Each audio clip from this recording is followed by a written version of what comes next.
On est aujourd'hui le mardi 10 août et le 30 Av. On reprend nos cours et on est dans Parshat Shoftim.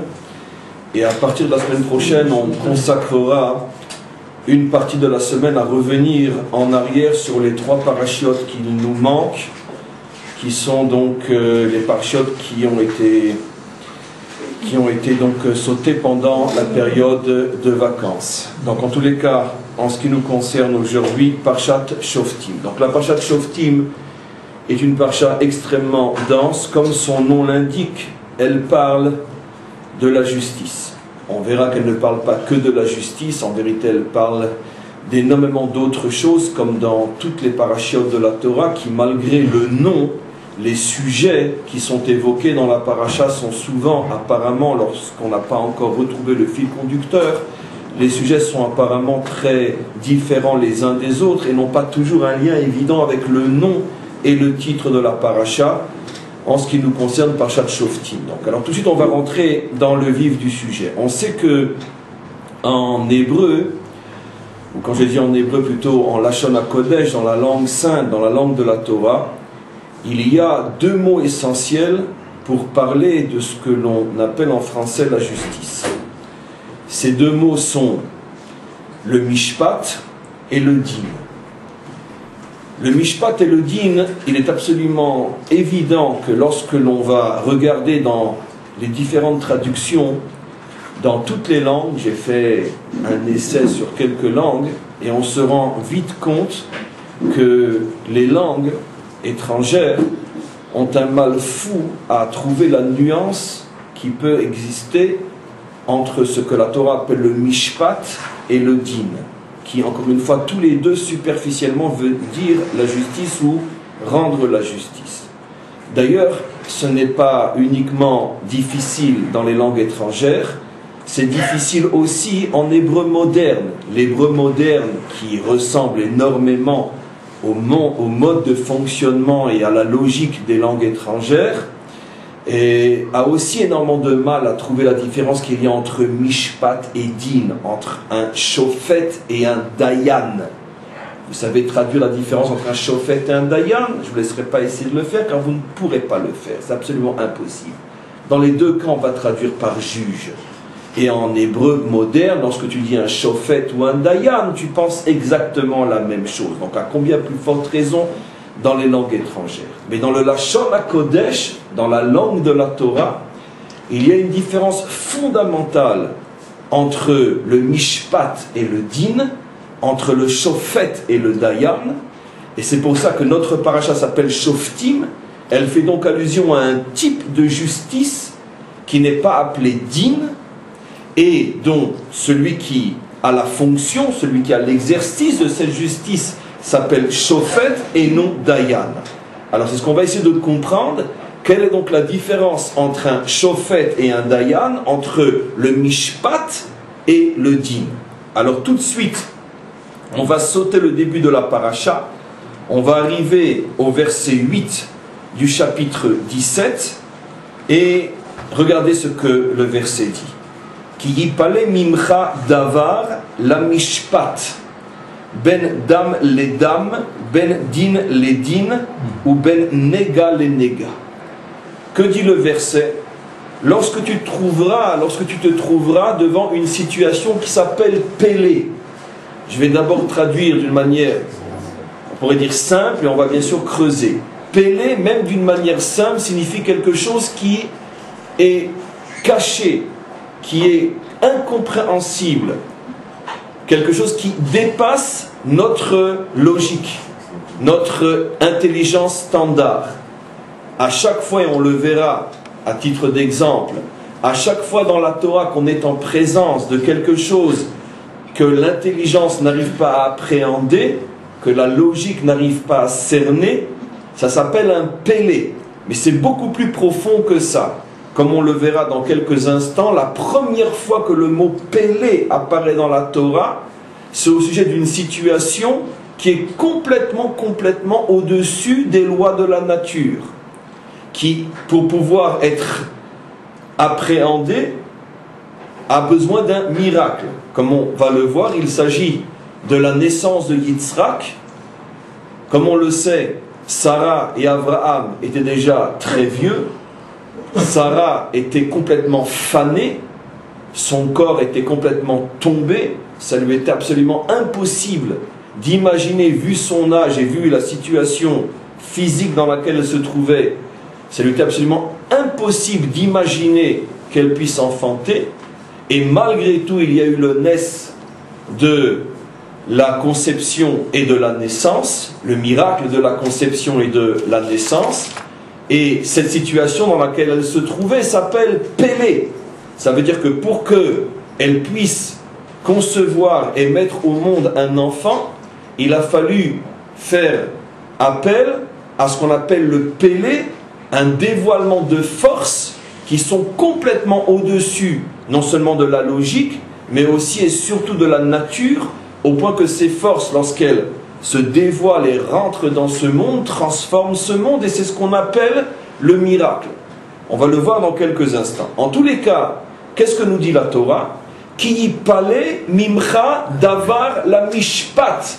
Lorsque tu te trouveras dans une situation de pélé, une situation qui est complètement au-dessus de la logique et de l'intelligence humaine, mais dans quel domaine? Dans un domaine de mishpat, dans un domaine de justice. Et donc tout de suite, ici la Torah, et c'est peut-être à cet endroit-là que la Torah donne la définition réelle de ce qu'est le mishpat, à la différence du din. Le mishpat, c'est être capable de rendre justice dans un domaine, dans une situation qui est pélée. Et on va voir tout de suite pourquoi c'est pélé. À la différence du din, le din, c'est rendre justice dans une situation qui est logique. Par exemple, quelqu'un a volé, il y a des témoins qui l'ont vu voler, on l'amène au tribunal, les témoins témoignent, on les interroge, on se rend compte que effectivement il a volé, il est condamné à rembourser ou il est condamné à X ou Y. Ce qui a été rendu est un acte de justice, mais un acte de justice appelé dans la Torah din. Lorsque quelqu'un a tué et qu'il y a des témoins ou peu importe et qu'on fait la preuve que c'est lui l'assassin et qu'il est condamné, on n'a pas rendu un mishpat, mais on a rendu un din. C'est-à-dire que l'exercice de la justice est logique. Parce que c'est tout à fait normal que quelqu'un qui a commis une faute et on apporte la preuve de sa faute, et la preuve est logique puisqu'il s'agit de témoins ou d'un film ou d'empreinte ou peu importe, c'est tout à fait logique qu'il soit condamné. Ça c'est le din.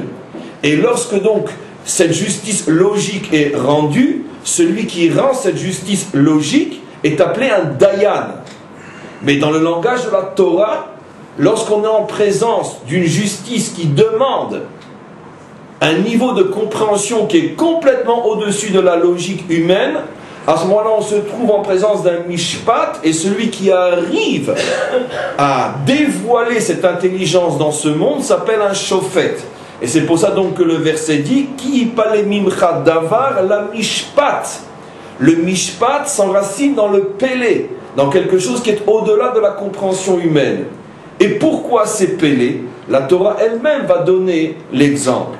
Ben dam les dames, ben din les din, ben nega les nega. C'est-à-dire, je ne rentre pas dans les détails techniques de ce que dit le verset, mais je vais garder l'esprit uniquement. C'est-à-dire que tu te trouves dans une situation où deux cas semblent absolument identiques, ben din les din, et tu sais que dans le premier cas, on a tranché la justice de cette manière-là, et tu te trouves apparemment dans exactement le même cas de figure, et pourtant la loi va être différente. C'est-à-dire que la Torah nous explique ici qu'il y a parfois, souvent, des situations qui semblent absolument identiques en tout point, et pourtant la justice ne doit pas être rendue de la même manière. Il y a quelque chose qu'on ne va pas expliquer pour l'instant. Il y a quelque chose qui dépasse l'entendement, qui ne peut être que révélé, que reçu, qui ne peut venir que sous la forme d'une inspiration venant d'en haut, comme la Torah l'expliquera. Et celui qui capte cette inspiration, qui capte cette révélation et qui est capable de rendre justice et de voir la différence existante entre deux cas qui apparemment sont absolument identiques. Celui-là s'appelle un shofet et il a exercé un mishpat. Et donc c'est pour ça que la Torah dit ben dam les dames entre un sang et un autre, sans rentrer dans les détails. Par exemple, deux cas de meurtre exactement identiques, mais dans un cas on va rendre la justice de telle manière et dans un autre cas d'une autre manière. Ben din les din, entre une agression et une autre. Bekitsur, en résumé, comment faire pour arriver à trouver la différence entre des situations qui apparemment sont absolument les mêmes, et je vais donner bien sûr dans la suite du cours des exemples, ou plutôt un exemple célèbre qu'on va prendre de la Torah elle-même. Parce que le problème est que, en vérité, nos maîtres disent Al tadun et chavrecha ad shetagia limkomo.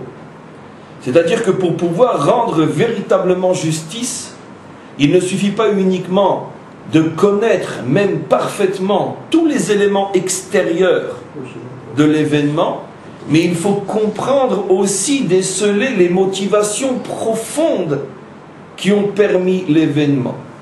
Or, on sait tous qu'on est souvent confronté à des situations, à des événements ou à des personnages qui, de l'extérieur, reproduisent exactement les mêmes modèles qu'on a connus par ailleurs et qui avaient impliqué telle ou telle réaction.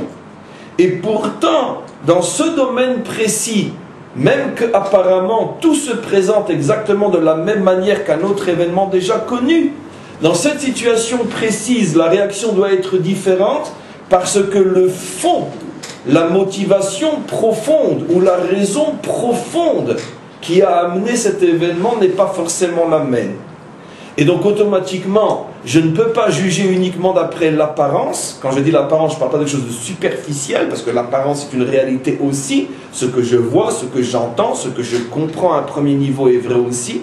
Mais le problème, c'est qu'il y a parfois des raisons extrêmement, extrêmement profondes qui sont à l'origine de ce qui se passe aujourd'hui. Et si je n'ai pas, on pourrait dire, tout le film devant les yeux, il m'est absolument impossible de rendre justice. Pour mieux comprendre ce que j'explique, sachez que dans le Zohar, sur cette parsha, pas exactement celle-là de Shofti, mais sur le sujet du Mishpat, le Zohar consacre des pages entières à essayer de comprendre, à essayer d'expliquer comment Dieu dirige son monde, comment il rend justice dans son monde, et très globalement, je ne vais pas rentrer trop dans ce sujet, mais très globalement, le Zohar explique qu'on ne peut pas comprendre la manière dont Dieu dirige son monde et la manière dont il rend justice si on ne sait pas, si on n'a pas accepté au préalable qu'une vie n'est qu'une tranche, qu'une séquence d'une vie qui a commencé bien avant et qui se terminera bien après. Et ce qui se passe donc dans cette séquence de vie, qui est ma propre vie, ne peut être véritablement compris que si je sais tout ce que j'ai vécu avant et tout ce que je vivrai après. En d'autres termes, c'est ce qu'on appelle le Gilgul. Je n'aime pas trop la traduction qui est la réincarnation, qui fait allusion à des notions extrême-orientales qui sont à des années-lumière de ce que nous comprenons dans le même phénomène, peu importe. Mais en tous les cas, le phénomène du Gilgul repose sur une évidence, on pourrait dire évidente, si on a un minimum de foi et de compréhension profonde des mécanismes de l'existence. Je dis foi et compréhension car il faut les deux. L'âme, bien sûr, existait bien avant le corps. L'âme, bien sûr, existe et existera bien après le corps. Et quand je parle du corps, je parle de mon corps aujourd'hui. Et de la même manière que mon âme a été mise dans mon corps aujourd'hui, cette même âme a été mise dans d'autres corps et sera mise dans d'autres corps après cette séquence que je vis aujourd'hui. C'est toujours mon âme, mais qui s'habille d'une manière différente. Et l'habit est différent d'abord au niveau corporel, au niveau géographique, au niveau temporel, etc. l'essentiel de l'homme étant l'âme et non le corps n'étant que l'habit. Donc automatiquement on comprend que finalement c'est toujours mon histoire à moi. De la même manière que dans une même vie, regardez toutes les transformations inimaginables que subit un être, de l'état de goutte à l'état d'embryon, à l'état de nourrisson, à l'état d'enfant, adolescent, homme, jeune, adulte, vieillard, et aussi vieillard sénile qui, juste avant de quitter ce monde, est méconnaissable par rapport à l'athlète absolument incroyable qu'il a été. Que Dieu lui prête encore une longue vie, mais si je ne me trompe pas, Cassius Clay est aujourd'hui la maladie de Parkinson, je ne sais quoi, il aurait dû se faire soigner en Israël. On ne peut pas, quand on imagine ce que c'est la maladie de Parkinson et que ça part dans tous les sens, qu'un jour il était la terreur mondiale. Donc on voit bien cet exemple comme un autre, que quelqu'un peut subir des transformations inimaginables dans son corps au point qu'il est méconnaissable. C'est clair qu'aucun d'entre nous ne peut se reconnaître s'il voyait la goutte qu'il a été, ni même l'embryon qu'il a été. Donc vous voyez bien que même dans une simple séquence de vie, on s'aperçoit bien que le même être passe par des situations qui n'ont presque plus rien à voir les unes avec les autres. C'est sur le plan physique. Mais regardez même sur le plan moral. Est-ce que nous avons aujourd'hui les ambitions, les idéaux, les aspirations que nous avions lorsque nous étions nourrissons? Nourrissons, pour nous, notre paradis, c'était le sein de notre mère. On n'avait rien besoin de plus. Aujourd'hui, c'est des milliards et des milliards d'autres choses. Et ainsi de suite. Donc on change complètement. Regardez donc que le maître du monde nous a créé de telle manière que même une seule séquence de vie correspond à de très nombreux Gilgulim, des transformations inimaginables. Alors ce principe qui est vrai dans une seule séquence de vie peut se répéter des X fois, des centaines, des milliers de fois sur des décennies, des siècles et des millénaires. Mais regardez maintenant. De la même manière que dans une seule séquence de vie, il est absolument clair aujourd'hui, par exemple en psychologie, on le découvre et on le comprend chaque jour davantage. Il est clair que ce que je fais et suis aujourd'hui, même si ça n'a plus rien de visible avec ce que j'étais quand j'étais un nourrisson, il est clair qu'il y a malgré tout un lien très profond dans le subconscient entre les deux. On sait tous aujourd'hui que les traumatismes, par exemple, que subira un nourrisson, même dans le ventre de sa mère, va influencer toute sa vie d'adulte. J'ai pas dit déterminer dans le sens qu'on ne peut pas s'en sortir, mais j'ai dit influencer. Plus encore, ce que la femme, avant même de devenir épouse et mère, ce qu'elle a vécu, influencera les enfants qu'elle va avoir, puisque finalement ils sont faits dans son ventre et portent finalement non seulement sa chair, mais sa dimension morale et psychologique. Et sa mère, et la mère elle-même est issue d'une mère qui a une mère, qui a une mère. Donc on comprend aujourd'hui, sans faire allusion à la moindre notion religieuse, tout psychologue honnête aujourd'hui sait que si véritablement on veut expliquer sans la moindre erreur possible ce qui se passe aujourd'hui sur cette personne de 30 ans, il faudrait être capable de remonter jusqu'à sa mère et à sa grand-mère et à son arrière-grand-mère et finalement jusqu'à Chava pour une femme et pour un homme, Adam, etc. Et en vérité, c'est beaucoup plus compliqué que ça, car d'après les lois des Gilgulim, un homme peut revenir femme, etc. et le contraire. Donc, c'est extrêmement compliqué. Et ça, on le sait en psychologie aujourd'hui sans avoir besoin de faire référence à toute forme de notion religieuse, comme les Gilgulim ou autres. Donc, on comprend ce que le Zohar dit.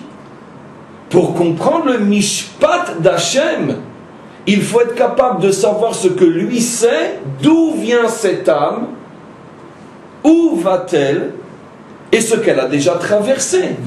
Donc automatiquement, il est absolument évident que lorsque je vois malheureusement quelque chose arriver à telle personne dans telle séquence de sa vie, et qu'effectivement je n'ai ni tout le passif ni tout le futur, je ne peux être que choqué. Pour moi ce n'est qu'un pélé.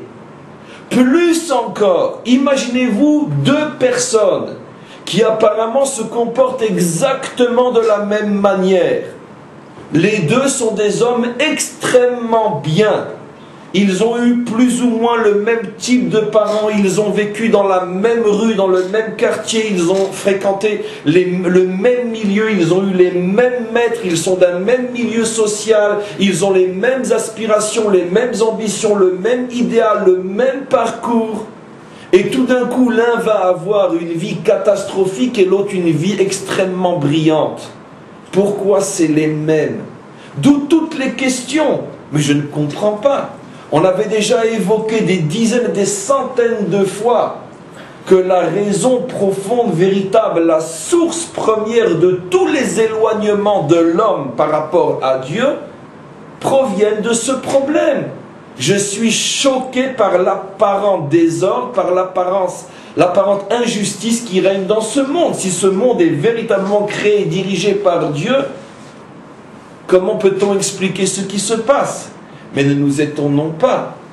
Deux personnages extrêmement grands et qu'on ne peut pas soupçonner d'avoir douté de la création et de sa direction, ça veut dire créé par Dieu et dirigé par Dieu, Abraham et Moshe, eux-mêmes se sont étonnés, eux-mêmes ont demandé. Abraham demandera à Hachem, à Shofet, Kol haaretz lo yaaseh mishpat. Regardez les mots qu'il utilise maintenant, on a les clés. Tu es pourtant Shofet, je ne comprends pas ton mishpat. Mais d'un autre côté, on pourrait répondre à Abraham, mais justement, c'est parce que c'est du mishpat que tu ne peux pas le comprendre, puisque le mishpat est pélé. Le mishpat, pour arriver à le comprendre, il faut se hisser à un niveau de compréhension inimaginable que tu ne peux pas avoir. Toi, tu n'as qu'une séquence. Or, Hachem a tout le film. Et regardez justement dans quel domaine Abraham demande à Hachem comment rend-il justice. Quand il lui demande mais pourquoi ne fais-tu pas la différence entre un homme et un autre? Est-ce que tu vas emporter les justes en même temps que les méchants? Je ne comprends pas. Donc de quoi s'étonne Abraham? Il est face à une situation où il ne comprend pas pourquoi celui-là devrait partir et pourquoi celui-là ne partirait pas. Et quand il y a 4 ou 5 soldats qui se trouvent engagés dans une bataille et qu'il y a une balle qui part et elle va toucher celui-là et pas l'autre qui est à côté, pourquoi la balle est arrivée là et pas là?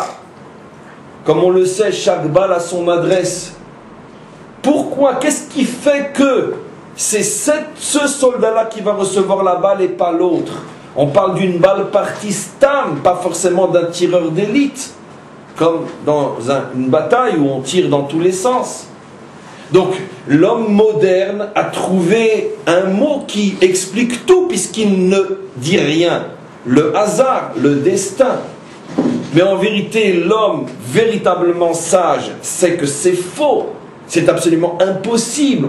Peut-on imaginer qu'on puisse mourir par hasard? Il y a forcément une raison. Cette raison s'appelle Mishpat. C'est un pélé. Et pourquoi lui et pas l'autre? Et donc tous les problèmes qu'on a dans l'existence sont des problèmes de Mishpat. Pourquoi lui réussit et pas moi? Pourquoi lui est malade et pas moi? Pourquoi moi je suis malade et pas lui? Pourquoi lui est heureux dans sa vie de couple et moi j'ai divorcé? Pourquoi mes enfants sont-ils extraordinaires et les siens sont des voyous? Pourquoi les siens sont extraordinaires et les miens sont des voyous? Je ne suis pas un plus mauvais père que lui, ni un meilleur père que lui. Alors qu'est-ce qui se passe? Donc on voit bien que ce monde est rempli de situations apparemment semblables, et pourtant les résultats sont fort différents. Et c'est exactement ce que nous dit la Torah. Lorsque tu seras en face d'un pélé, où tu n'arrives pas à faire la différence entre une situation et une autre, pourquoi là on a été à droite et pourquoi là on a été à gauche, sache que ça s'appelle un mishpat. Et cette situation qui s'appelle le mishpat est le problème fondamental de toute l'histoire humaine. Comme j'ai déjà expliqué, j'ai toujours expliqué, il n'y a pas de problème ésotérique. L'homme n'a aucune difficulté à concevoir l'existence d'un Dieu créateur et d'un Dieu dirigeant. Le concept est non seulement une évidence, mais il est inscrit au plus profond de la nature humaine. Alors qu'est-ce qui fait que sur le terrain, ça semble être exactement le contraire? C'est parce que ce concept qui fait partie de la nature humaine, l'existence d'une source, car chaque chose a forcément un commencement et une source. Ce concept-là, on pourrait dire, s'oppose ou est contredit par une autre réalité qui nous dépasse et finalement tue en nous tout sentiment véritablement religieux, dans le bon sens du terme, c'est l'apparence injustice, manque de mishpat qui règne dans la création. Sans parler des horreurs et des catastrophes, ou même des catastrophes naturelles. Encore les horreurs humaines, on peut encore dire, bon mais c'est la faute de l'homme, n'accusez pas Dieu. Mais quand c'est un tremblement de terre, un tsunami, une catastrophe naturelle, si on croit en Dieu, c'est forcément entre ses mains. Et qu'est-ce qu'on explique à ce niveau-là? Donc ça, c'est ce que la Torah nous explique. On va maintenant, comme je vous l'ai promis, revenir à l'origine du mot Pélé. Puisque, comme on le fait toujours, à chaque fois qu'on est en présence d'un mot mystérieux, qui est en même temps, on pourrait dire, une clé de la compréhension, il faut toujours revenir au premier endroit dans la Torah où on voit ce mot, parce que la Torah, c'est sa pédagogie, si on peut dire, utilise toujours le premier mot, la première fois où le mot est dit, comme modèle du sens réel de ce mot, même si par la suite ce mot peut être utilisé avec quelques déviations, la référence fondamentale est le premier endroit dans la Torah où ce mot est dit. Et où ce mot est dit pour la première fois, le mot Pélé, justement au sujet de la naissance de Yitzhak. Alors on revient en arrière, on est Parshat Lech Lecha, et on est Parshat Vayira, et on est à l'annonce de la naissance de cet enfant par les anges. Les anges donc sont venus visiter Abraham. On est le 3e jour, on est dans le premier livre de la Torah, on est le 3e jour donc après la circoncision. Et voilà ce que dit le verset 10. Vayomer shov ashuv elecha ka'et chaya. Je reviendrai dans un an pile, dit l'ange à Abraham. Veine ben les Sarah. Et voilà que Sarah aura un fils. Ve Sarah shoma'at petach ha'oel. Sarah a entendu, car elle se tenait à l'entrée de la tente. Ve Avraham ve Sarah skenim ba'im bayamim. Or pourtant Abraham et Sarah étaient déjà très vieux. Abraham avait 100 ans en plus. Il est après la circoncision et elle a 90 ans. Chadal liot le Sarah orach kenashim, et Sarah n'avait déjà plus ses règles. Vatitzrak, elle avait déjà eu donc la ménopause. Vatitzrak Sarah bekirba. Sarah s'est moquée à l'intérieur d'elle-même. Les morts en se disant Achare baloti aitali edna. Je suis déjà complètement usé, comment mon corps pourrait-il rajeunir? Va Adoni Zaken, en plus mon mari est vieux. Va Yomer Hashem al Avraham. À ce moment-là, Hashem a dit à Avraham, Lamazet Sahaka Sarah. Pourquoi Sarah se moque-t-elle? Les morts à Afunam et l'aide en se disant qu'il m'est impossible d'enfanter. Haïpale mais Hashem Davar. Voilà, on a le mot Pélé. Haïpale mais Hashem Davar. Y a-t-il un Pélé pour Dieu? C'est-à-dire, y a-t-il quelque chose que Dieu ne puisse faire? Mais comme le mot Pélé est dit dans un contexte où effectivement rien ne peut justifier qu'il puisse faire rien sur le plan naturel, sur le plan de la logique, on comprend que lorsque Dieu dit Haïpale, ça veut dire moi qui suis au-dessus, non seulement de la logique humaine, mais surtout de la nature humaine. C'est vrai que d'après la nature humaine, une femme de 90 ans, qui a déjà depuis 40 ans la ménopause, ou 50 ans la ménopause, peu importe, et qui est complètement usée, fanée, c'est absolument évident qu'en plus est mariée à un homme de 100 ans, ne peuvent pas avoir d'enfants. Mais ces lois de la nature humaine ne sont pas les miennes, car moi je peux introduire, faire venir, faire descendre dans ce monde des forces qui proviennent d'une autre dimension qui s'appelle le Pélé. D'après la Kabbalah, juste pour le dire, le Pélé fait allusion à ce qu'on appelle la 11e Sphira, le 11e attribut divin, car comme vous le savez, il y a globalement 10 attributs divins, mais en vérité, ces 10 attributs divins qui gèrent notre monde naturel avec plus ou moins de spiritualité, parce que même notre monde naturel a des dimensions spirituelles évidentes, mais ça reste à l'intérieur de ce monde naturel, alors que la 11e dimension qu'on appelle le Keter, qu'on appelle la couronne, parce que c'est seulement lorsque la 11e dimension se dévoile que véritablement la royauté divine se dévoile, en ce sens qu'il a véritablement tout pouvoir et plein pouvoir, et à ce moment-là, et uniquement à ce moment-là, il porte véritablement sa couronne. Le Keter, qui est la 11e dimension, fait allusion à une réalité, à des forces qui sont complètement au-dessus de notre monde, qui sont inconnues dans notre monde, et quand elles se dévoilent dans ce monde, s'appellent miracles. Et donc, de là provient ce qu'on appelle le Pélé, ou plutôt cet endroit s'appelle le Pélé. Alors on comprend tous que pour faire un miracle, il faut un Pélé. Mais ce que la Torah nous révèle dans notre paracha, c'est que pour arriver au niveau du Mishpat, il faut aussi un Pélé. Ça veut dire qu'il faut se hisser à un niveau de compréhension qui est surnaturel. C'est-à-dire que l'homme doit être capable de se dépasser complètement pour arriver à comprendre le Mishpat. Si c'est pour arriver à le comprendre uniquement, à combien plus forte raison pour en être l'auteur. Vous imaginez la grandeur d'un shofet. Ne pensez pas shofet dans le langage d'aujourd'hui, en hébreu moderne. Pensez shofet, entendez shofet dans le langage de la Torah. Mais alors, qu'est-ce que doit être un shofet? Puisque le mishpat provient d'un niveau qui s'appelle Pélé, alors celui qui a la force d'exercer le mishpat, vous imaginez quel genre d'homme ça doit être? C'est ce à quoi fait allusion la Torah. Je reviens maintenant à ce que le Zohar explique sur l'histoire des Gilgulim, ce qu'on appelle donc les réincarnations. Parce que ça va nous servir de modèle pour mieux comprendre la différence entre une situation et une autre. Ou plutôt comprendre pourquoi il peut y avoir une différence. Je reviens sur le cas de ces deux hommes, absolument identiques, vus de l'extérieur, et même vus d'une manière plus profonde encore, quand je recherche dans leur éducation, dans leurs aspirations, dans leur tempérament, dans leur caractère, je vois véritablement deux hommes extrêmement semblables. En tout cas, même s'il y a une différence entre eux, elle est trop minime pour justifier deux vies à ce point inimaginablement différentes. L'un va aller complètement à gauche dans le décor et l'autre va aller complètement à droite dans la réussite totale. Qu'est-ce qui a pu se passer? Donc pour moi c'est un Pélé.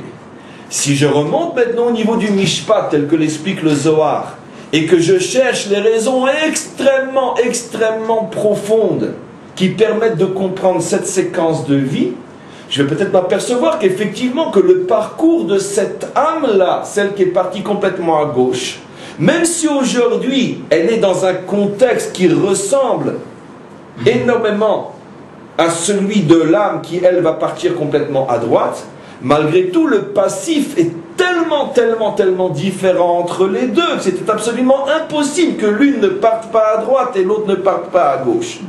Ou presque impossible, puisque déterminisme, il n'y a pas. Mais il y a des influences, c'est absolument évident. Et quand cette différence a-t-elle commencé?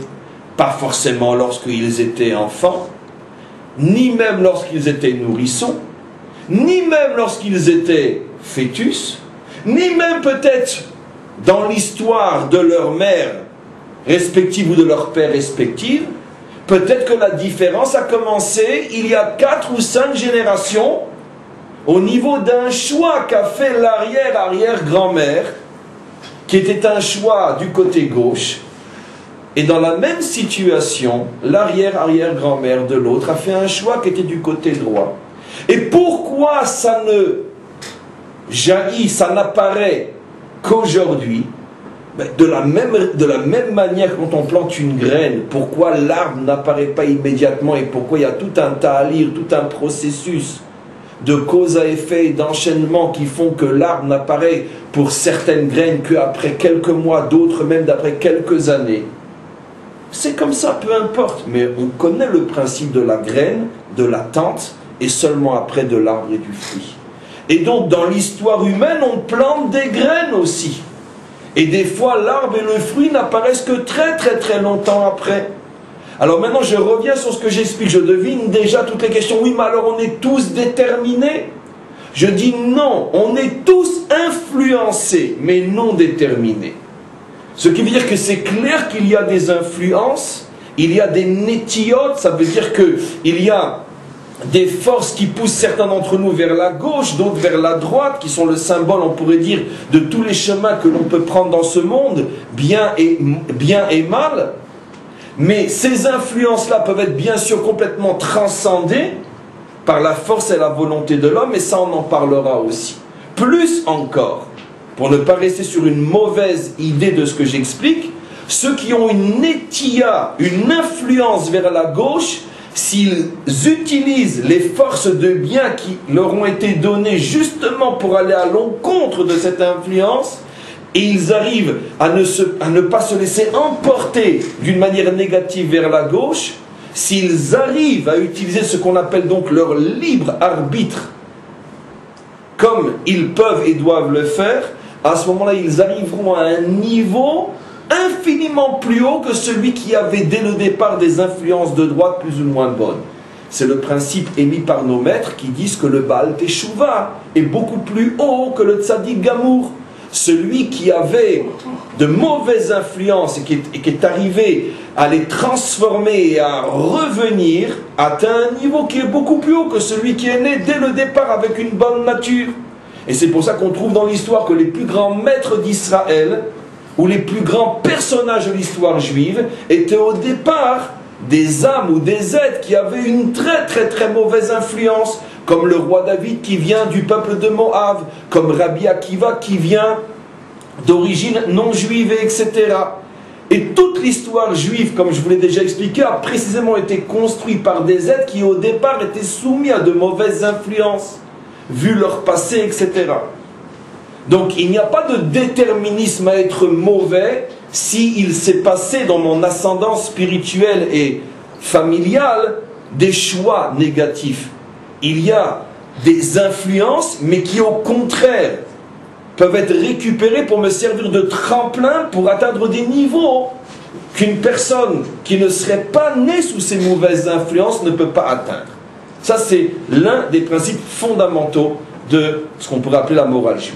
En tous les cas, donc, je reviens maintenant à ce que j'explique. Ces deux personnes sont pour moi un pélé. Et c'est ce que dit la Torah. Ma ben din le din. Quelle est la différence entre l'un et l'autre? Pélé.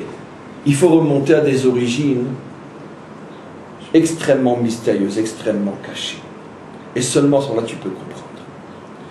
On voit, à titre d'exemple, que les maîtres d'Israël nous montrent, et on a déjà évoqué cette chose-là, mais aujourd'hui dans un autre contexte, nous montrent comment l'histoire humaine, en particulier l'histoire de notre peuple, est influencée par des graines historiques qui ont été plantées parfois des siècles avant que n'apparaisse l'arbre.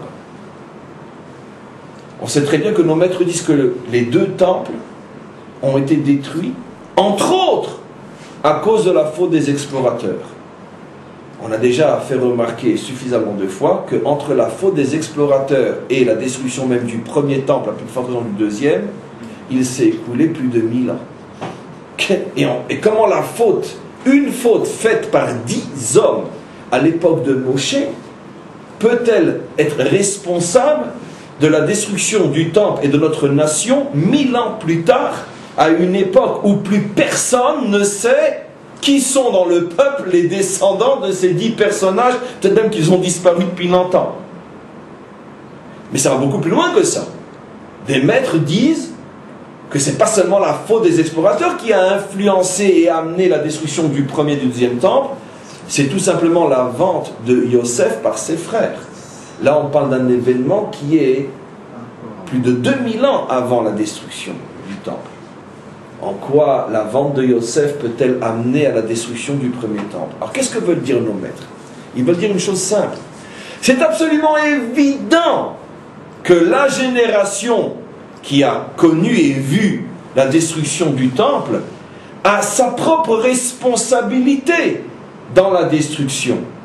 Mais ce que nos maîtres veulent dire, c'est que cette responsabilité ne suffit pas.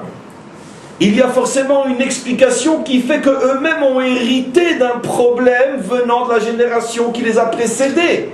Car si la génération qui les a précédés était absolument parfaite, comment est-il possible que tout d'un coup naisse une génération absolument mauvaise?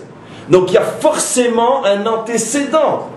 Et la génération précédente, elle a aussi forcément un antécédent, etc., etc. Et c'est ça la force, la puissance des maîtres d'Israël, c'est qu'ils sont capables de remonter jusqu'à la graine historique, qui est le premier de tous les antécédents.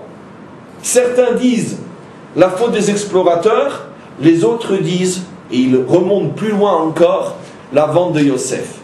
On est en présence de véritables shoftim. À ce moment-là, lorsque les maîtres d'Israël sont capables d'expliquer l'événement d'aujourd'hui grâce à une graine historique plantée il y a 2000 ans, à ce moment-là, ils émettent un mishpat. Ils sont capables d'expliquer les raisons réelles et profondes qui ont amené telle situation. Et ce qui fera aussi, à partir du moment où tu as les raisons réelles, ce qui fera que tu peux aussi comprendre pourquoi deux situations qui apparemment se ressemblent énormément n'ont pas les mêmes effets.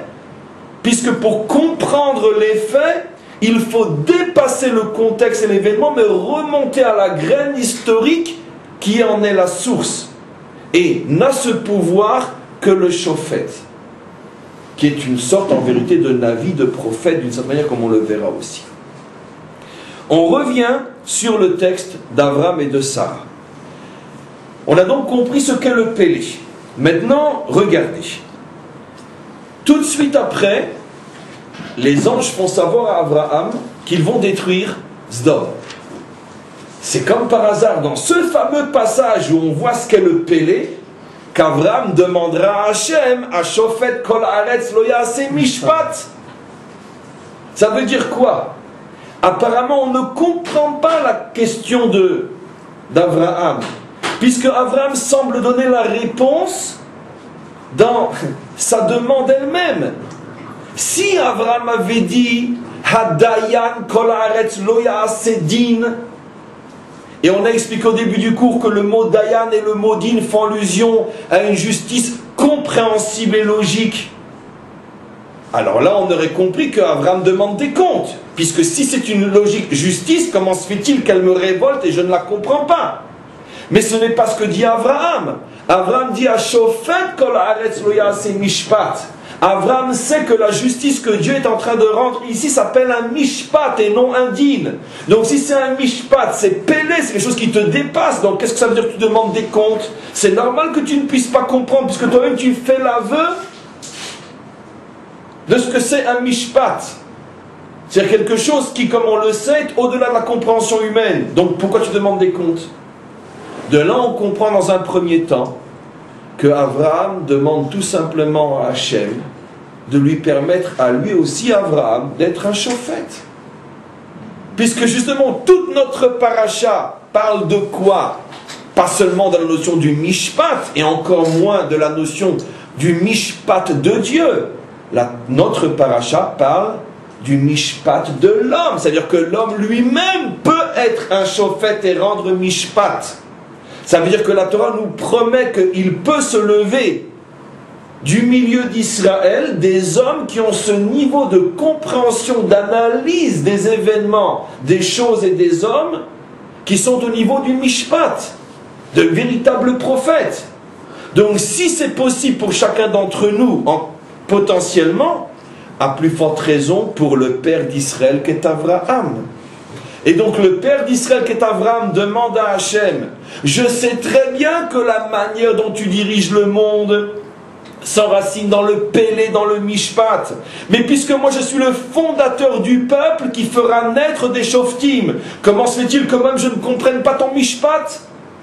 Et de là on comprend que finalement, ce niveau de justice que Dieu a rendu à ce moment-là est un niveau de justice que même Abraham, en tant que Shofet, n'arrivait pas à comprendre. Parce que si Abraham n'est pas Shofet, de quoi il se mêle? Et d'où on sait qu'Abraham est un Shofet? Comme par hasard, la Torah le dit juste 5 minutes avant. Regardez le verset. Juste avant que Abraham demande à Dieu de pouvoir le comprendre dans l'exercice de son mishpat, la Torah affirme que Abraham est lui-même un prophète. Regardez, dans le verset 19, dans cette paracha, où Dieu dit sur Abraham qu'il y a dative. Pourquoi je l'ai choisi? Parce que je sais qu'il arrivera à éduquer sa famille et ses enfants, Veshamru derer Hashem, et qu'il arrivera à leur transmettre le chemin de Dieu, la asot tzedaka ou mishpat. Voilà que le grand éducateur, le premier qui transmet, on verra pourquoi tzedaka aussi, et pour l'instant mishpat, le premier qui transmet dans le monde la notion de mishpat, c'est Abraham. Ça veut dire quoi? Mais mes amis, c'est absolument inimaginable. Ça veut dire qu'Abraham a été le premier homme sur terre capable d'enseigner à ses enfants la manière profonde, incompréhensible à première vue, la manière profonde dont Dieu dirige ce monde. Il a transmis le mishpat. Et donc la Torah dit, c'est pour ça que je l'ai choisi. Parce que ne peut s'attacher à moi qu'un homme qui est capable de se hisser au niveau du mishpat. Car tous les hommes m'abandonnent justement à cause du fait qu'ils pensent que le monde est absurde. J'ai enfin trouvé un homme dans ce monde qui a compris que le monde fonctionne d'après des principes de justice extrêmement profondes. C'est vrai, mais des principes de justice. Et c'est pour ça que cet homme et ses enfants et les enfants de ses enfants se colleront à moi. Donc Abraham a oui le sens du mishpat, puisqu'il enseigne le mishpat. De là on ouvre une parenthèse, qu'est-ce qu'on comprend de là? On comprend de là que la véritable éducation qu'un père doit transmettre à ses enfants, c'est lui apprendre à voir le monde avec des yeux remplis de foi, de justice et d'attachement à ce Dieu qui dirige ce monde, parfois d'une manière tellement illogique et difficile à nos propres yeux, mais qui est fondée sur une justice parfaite, même si elle nous dépasse. Ça s'appelle éduquer ses enfants. Et le premier qui arrive, c'est Abraham. Donc Abraham est un prophète. Alors c'est normal qu'après il demande à Dieu, alors je veux comprendre, dans ce cas-là je ne te comprends pas. Je n'arrive pas à te comprendre, dit-il.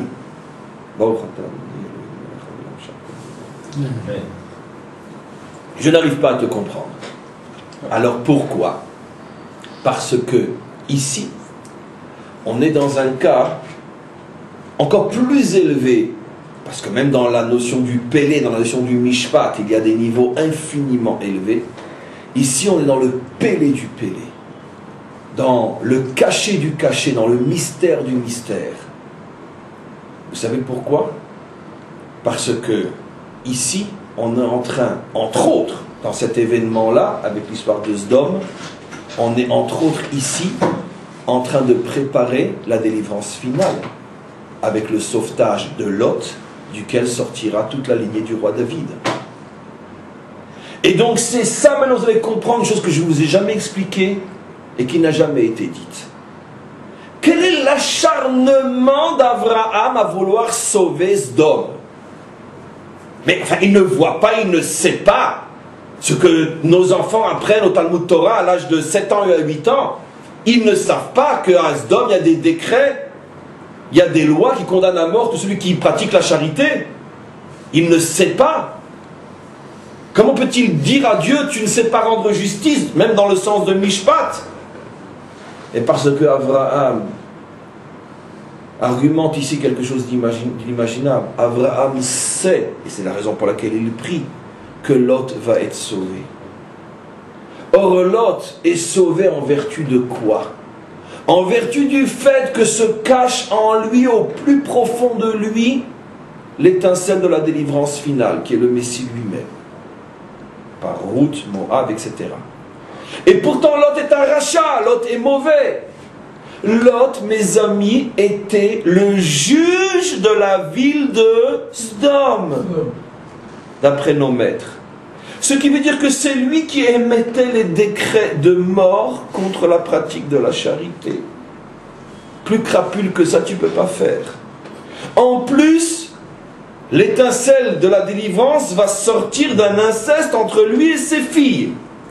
En plus, il est marié à une femme qui est tellement avare, qui est tellement cruelle, qu'elle va être transformée en statue de sel, parce que, disent nos maîtres, quand il y avait des gens qui étaient chez eux pour manger, pas des pauvres, mais des confrères à son mari dans le travail ou autre, et qu'elle servait à manger, elle refusait de mettre du sel sur la table comme pour les écœurer et qu'ils ne reviennent plus manger chez elle et lui prendre son pain. C'est pas salé, c'est pas épicé, vous imaginez. Et pour ça, elle était transformée en statue de sel, mesure pour mesure. Donc peu importe, Lot ne mérite pas, en ce qui le concerne, d'être sauvé. Lot est prêt à donner ses propres filles lorsque il reçoit chez lui ses invités. Donc à tous les niveaux, on voit que c'est un homme qui n'est pas moral, un homme qui a abandonné Abraham, son père adoptif, un homme qui couche avec ses filles. Et de lui va sortir l'étincelle de la délivrance, qui va sauver l'humanité tout entière. Qu'est-ce que dit Abraham? Il dit, je ne comprends pas, maître du monde.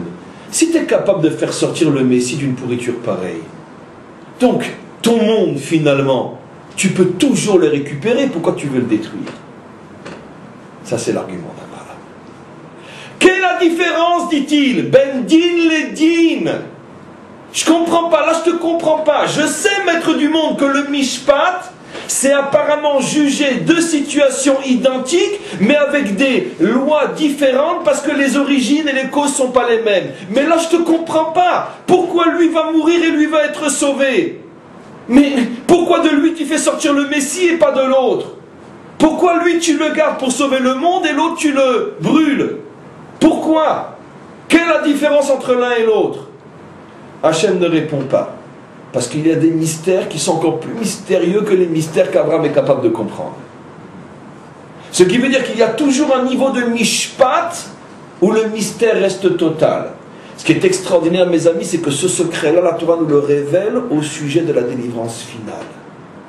C'est-à-dire que la manière dont se passe, se produit, se prépare, se construit la délivrance finale, ça échappe complètement, mais complètement à l'entendement humain, même à celui d'homme de la dimension d'Abraham. Même Abraham n'a pas compris comment le maître du monde prépare la délivrance finale.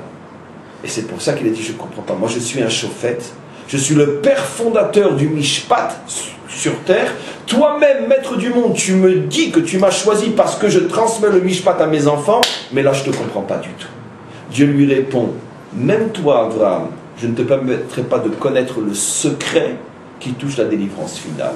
Ça dépasse tous les hommes, même des hommes comme toi. Amen.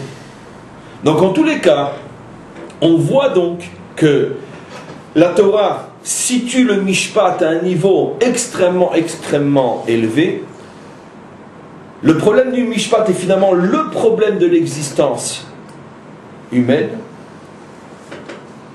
Ce à quoi nous sommes confrontés tous les jours de notre vie, ce à quoi sont confrontés tous les peuples, toutes les civilisations, l'apparent désordre, l'apparente injustice et l'apparent absurde qui règne dans ce monde, et être capable de se faufiler à travers toutes ces méandres et retrouver finalement le fil conducteur, et ça s'appelle le Mishpat. Juste maintenant, pour terminer le cours, et continuer bien sûr demain jusqu'à la fin de la semaine, vous savez que, et comme on le voit dans ce verset, généralement dans tous les versets où on parle de Mishpat, on parle aussi de Tzedaka. Comme ici, Abraham transmet la Tzedaka et le Mishpat à ses enfants. Dans la prière, nous disons Meler Oev, Tzedaka ou Mishpat. Dans les prophètes, on dit que, par exemple dans le livre des rois, on dit que David a osé Tzedaka ou Mishpat lechol amo. Il rendait la Tzedaka et le Mishpat à tout son peuple. Et dans quantité d'autres endroits, comme par exemple le fameux verset, l'un des plus célèbres sur la délivrance finale, Tzion be Mishpat Tipade, Veshavea Bitzdaka. Globalement, Tzion et les exilés reviendront par le mérite du Mishpat et de la Tzedaka. Donc on voit que ce sont deux termes qui vont toujours ensemble. Or, on sait tous que la traduction, et c'est un cas parmi d'autres, mais un cas, l'un des plus célèbres de traduction, on va dire fausse, et qui falsifie complètement et dramatiquement le sens du mot, toutes les traductions traduisent tzedaka par charité. Donc Abraham pratique, d'après toutes les traductions mondiales, la charité et la justice. Les deux traductions sont fausses, puisque comme on va le voir et on le sait, tzedaka ne veut pas dire charité, et mishpat ne veut pas dire justice. Justice, tel qu'on le comprend en français, c'est le din. Mishpat, c'est l'exercice d'une justice qui dépasse l'entendement humain. Mais que signifie tzedaka? On le sait tous, et de toute façon, la clé nous est donnée, entre autres, et surtout dans notre parasha, parashat Shoftim, tzedek, tzedek, tirdof, ve'asu, mishpat, tzedek, la racine, donc pratiquement toutes les lettres du mot tzedaka, c'est le mot tzedek. Que signifie tzedek? Justice.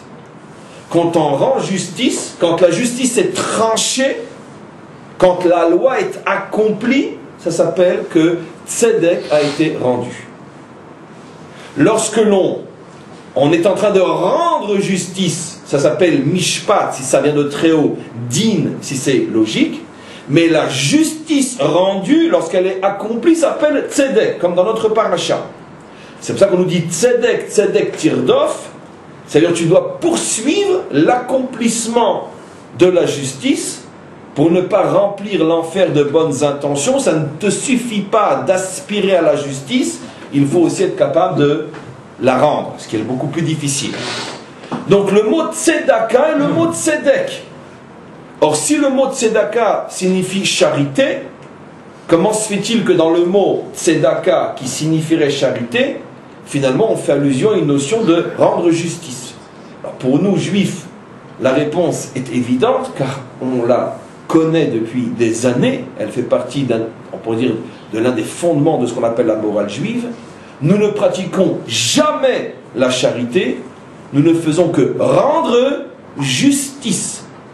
C'est-à-dire qu'en vérité, quand je ne pratique pas la charité, ça veut dire évidemment qu'on la pratique, mais ça veut dire que nous n'avons pas le sentiment d'appliquer la charité, comme dans la charité chrétienne. Nous faisons un acte de justice, nous rendons justice, ça veut dire que nous restituons à son véritable propriétaire ce qui était chez nous par erreur.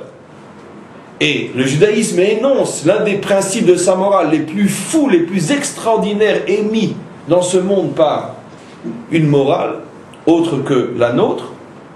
Lorsque en vérité tu donnes 100 shekels à un pauvre, sache que ces 100 shekels lui ont toujours appartenu, ils étaient chez toi par erreur, et en lui donnant cet argent, tu restitues à son propriétaire la somme qui était chez toi volée ou en dépôt. Volée, si tu penses qu'elle est à toi et que tu la gardes pour toi. En dépôt, si tu prends conscience que tu gardais cet argent jusqu'à ce que son propriétaire vienne la réclamer. Comment la Torah peut-elle énoncer une chose à ce point folle? En vérité, on fait allusion à tout ce que j'ai expliqué, et c'est pour ça que le mot tzedaka va toujours avec le mot mishpat. Je commence juste à expliquer, et ça sera le début du cours de demain. En vérité, le monde a été créé volontairement par le maître du monde avec un désordre voulu, et l'homme a pour devoir, ou c'est l'un de ses devoirs principaux, de remettre de l'ordre dans ce monde volontairement créé selon certaines lois du désordre. N'oublions pas que la première mitzvah que nous faisons dans le calendrier juif s'appelle la mitzvah du Seder. La table de Pessah s'appelle la table du Seder, qui veut dire l'ordre. Le peuple juif est sorti d'Égypte, le juif est né pour mettre de l'ordre dans ce monde. Mais pourquoi mettre de l'ordre dans ce monde? Parce que le monde est volontairement désordonné. C'est-à-dire que les choses ne sont pas à leur place. Pourquoi le monde est volontairement désordonné? D'abord parce que Dieu l'a voulu, et deuxièmement parce que l'homme a désordonné le monde encore plus qu'il ne l'était déjà volontairement, à partir de la première faute et après avec toutes les autres. Comme on le sait, la première faute a amené, ou plutôt a renforcé la confusion, le mélange, le désordre dans ce monde, au point qu'on ne sait plus qui est quoi, et qui est où est quoi. C'est cet art de la connaissance du bien et du mal, selon l'explication réelle, de la confusion du bien et du mal, c'est-à-dire où le bien et le mal sont mélangés et il manque à l'homme le discernement. Et c'est ça le sens de Asher bara Elokim la asot. Dieu a créé un monde, bara, qui signifie volontairement voilé, comme il est dit, boré chosher, la bria est au niveau de l'obscurité, la asot, pour que toi, l'homme, tu y mettes de la lumière et tu y mettes de l'ordre. Ça veut dire, qu'est-ce qu'on demande à l'homme? D'avoir le sens profond du discernement. Être capable de savoir qui est quoi, qui est quoi appartient à qui, même si c'est mal dit, que chaque chose se trouve ou retrouve son bon endroit. Et pour ça, il faut la force du discernement.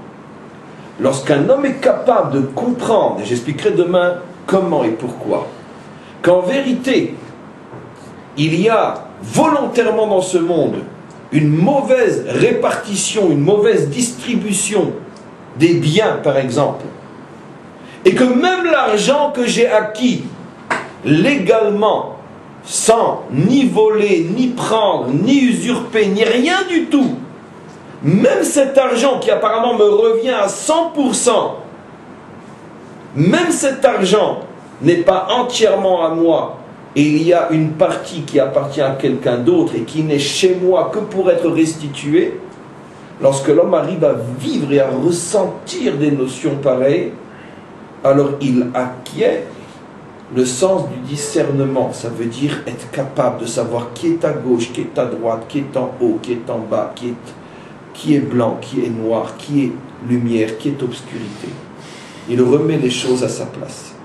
Pourquoi? Parce que ça le touche dans le domaine qui est, on pourrait dire, le plus difficile à y mettre du discernement. C'est bien sûr le domaine de la propriété, le domaine de l'argent. Où là, on pourrait dire que l'homme est à ce point impliqué et engagé que dans ce domaine-là, ça lui est extrêmement difficile d'admettre qu'il y a une place pour autre que lui-même. Et donc c'est pour ça que finalement, en disant Tzedaka ou Mishpat, la Torah est en train finalement de nous donner une clé.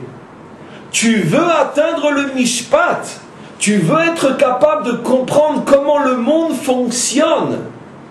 Alors commence d'abord par pratiquer la Tzedaka.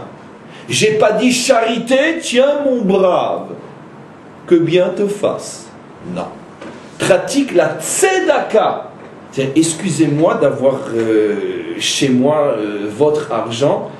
Merci de venir le chercher et le prendre, parce que vraiment, ça me gênait d'avoir chez moi quelque chose qui ne m'appartient pas. Voilà comment le riche parle au pauvre.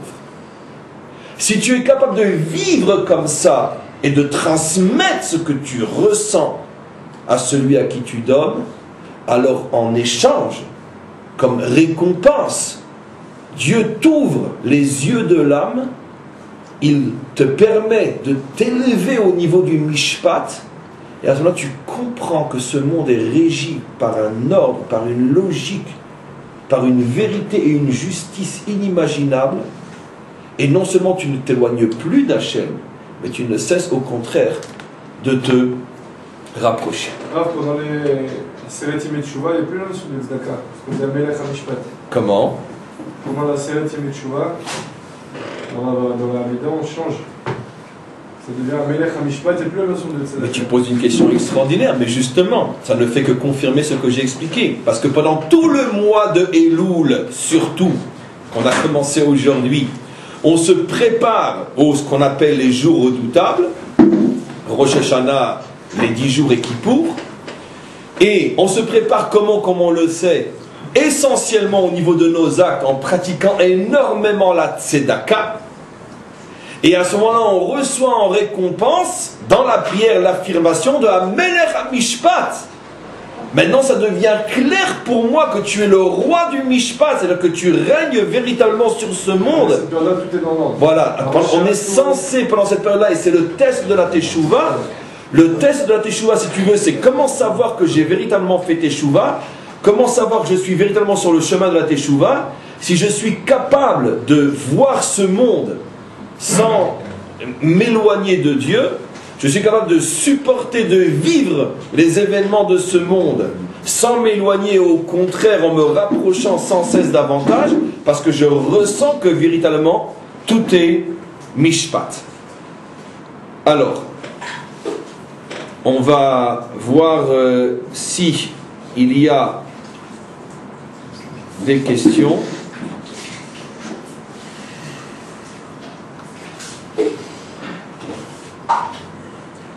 Il y a eu apparemment un problème sur le site. Alors on arrête le cours pour aujourd'hui et à très bientôt.